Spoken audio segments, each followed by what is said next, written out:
Okay, so for this video, we're going to share with you kung ano yung nangyari sa isa naming shipment from our facility papunta sa Davao. So this is a fish, 54 centimeters in length. So sinukat namin siya last time. And it is already fasting for 12 days before we are shipping it to Davao. So we called or we asked Master Lee para i-pack yung ating fish and of course to handle all the necessary documents na kailangan to fly this fish to Davao. This is I think around 5 a.m. The fish was picked up ng around 7 p.m. and then na-oxygenate na to several times before yung final na pag-reoxygen sa pag-seal para ma-check-in sa cargo. Now, after 6 to 7 hours, so nakuha na siya ng ating owner from Davao. However, syempre, hindi natin na-expect na kung anong pwede mangyari kapag nag-travel yung isda on air, via air. So, unfortunately, when he opened up yung ating box, yung styro box, the fish is, the belly is upside down. So, yung nakataob yung isda natin. So, the first thing na pinansin natin dito is kung gumagalaw ba yung gills. So, kinonfirm naman ng owner na gumagalaw yung gills and then he already transferred it agad-agad sa ating aquarium. And then, from there, na-observe naman na nag-belly down na siya ulit. And you'll notice here, medyo heavy yung breathing niya. Okay? So, possible kasi na nagwala siya during transit kasi nakita naman natin na okay siya nung sinil, okay, before sealing yung ating styrobox. So, most likely in transit wala to and then you'll notice merong scrape dun sa face niya. Okay? And then for this one, medyo heavy na yung breathing. Hindi naman sobrang heavy pero heavy than normal yung breathing. But the good sign here is gumagalaw yung eyes niya.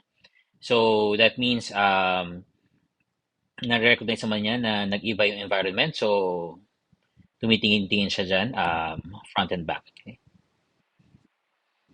Now, ito is tinanggal na ng owner yung several layers ng plastic. However, medyo stressful yung position niya. So, ang una namin ginawa muna is naglagay ng airstone. Okay? So, naglagay tayo ng airstone dito pero hindi sobrang lakas, just enough para ma-oxygenate yung water. But still, yung position ng fish is medyo stressful para sa kanya. Hindi lang siya makagalaw din syempre kasi kulang siya sa energy. So, I asked na ma-level yung body ng fish natin but still while oxygenating with the airstone. So I think this went on for an hour. So para at least maka-adjust din yung isda sa bago niya nakita dun sa new environment. Then this is still wala pang ginagawang pagsasalin dito. So but you'll notice na mas kalmado na to. Mas kalmado na yung paghinga niya. Well, still heavy breathing but better. Getting better. Now, after nung kanina, so after 1 hour, nag-start na tayong mag-drain saka replace ng tubig from the plastic and then dagdag ng tubig from the tank. And you'll notice dito, yung yung fish natin is already floating on its own. So hindi niya siya naka-angkla dun sa baba ng plastic. So this is a good sign. So at the same time, yung breathing niya is getting slower and slower. So better. So dito, hindi na namin napakita pero yung pH ng plastic, pH ng water sa plastic saka pH ng water ng tank ay equal. So luckily equal na siya nung after 1 hour naming i-float. So that's why sinabi ko na lang sa owner na gawin na lang na 6 times yung pag-drain and replace ng tubig sa plastic para na din hindi siya mabigla sa paglabas ng tank. So pwede naman na ilabas na natin yung isda sa plastic kung equal na yung pH. However, gusto ko makasigurado na well adjusted yung isda in terms of syempre yung water pressure and yung nakikita niya around sa tank. And then this is upon release and you'll notice na heavy breathing pa din to. Okay? So it went on and then sabi ko i-observe na lang muna for the coming hours. Then after several hours, eto na ngayon ang breathing niya which is almost normal. And luckily, after 24 hours, ang sabi ng owner, lumalapit na sa kanya yung fish and parang gutom na gutom na. So, it's a good sign na naka-adjust, but still, we need to monitor itong fish na ganito kalalaki. And advice is, pakainin siya after 3 days. Okay?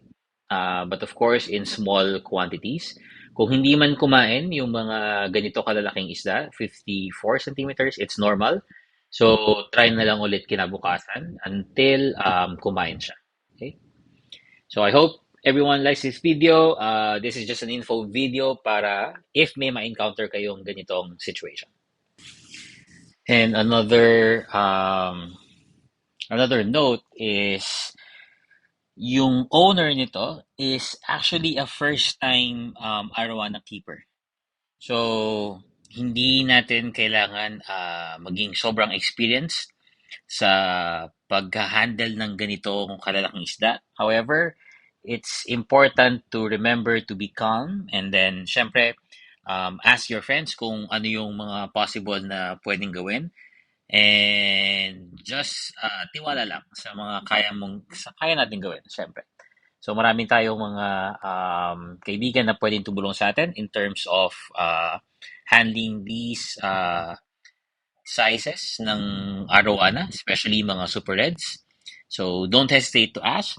Okay. So if you have any further questions, just comment down below. Thank you, everyone, and have a great day.